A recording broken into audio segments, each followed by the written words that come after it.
Le Rwanda est en passe de devenir le premier pays au monde à utiliser des drones pour délivrer des approvisionnements médicaux. Le pays est en partenariat avec une entreprise américaine pour commencer l'aventure. Les premières livraisons commenceront les mois prochains.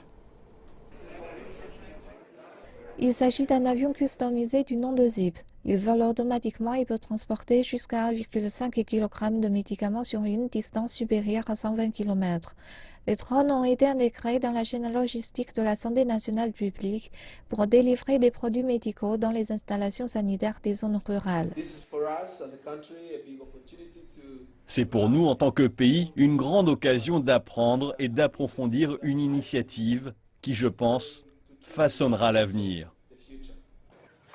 Selon l'Organisation mondiale de la santé, des millions de mères et d'enfants meurent tous les ans à cause de pauvres conditions qui pourraient être prévenues avec un accès simple et abordable des approvisionnements médicaux.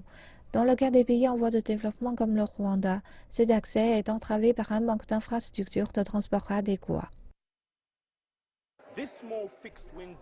Ce petit drone à aileron fixe peut faire des centaines de livraisons d'approvisionnements médicaux en une journée dans les zones reculées. Et un réseau de transport de ce service au Rwanda pourrait réduire le temps de livraison de sang et d'autres produits pharmaceutiques dans les centres sanitaires, passant de semaines de livraison à quelques heures, voire quelques minutes.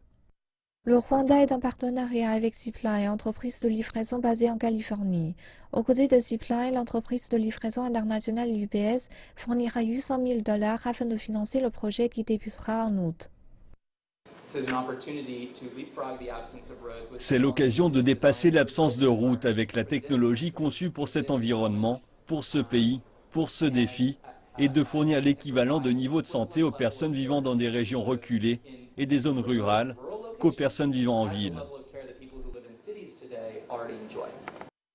Zipline souhaite faire jusqu'à 150 livraisons par jour de sa base centrale à l'ouest du Rwanda à près de 21 centres sanitaires lors de la première phase du projet.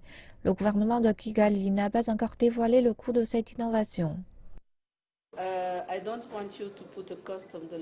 Je ne veux pas que vous mettez un prix sur mon peuple du Rwanda. Si nous avons les moyens, nous le ferons. Nous étudions le modèle à présent, nous apprenons, nous connaissons les coûts des affaires comme d'habitude, nous voulons voir une différence. D'ici à 2017, le gouvernement de Kigali espère que ces 11 millions de citoyens pourront profiter de cette innovation.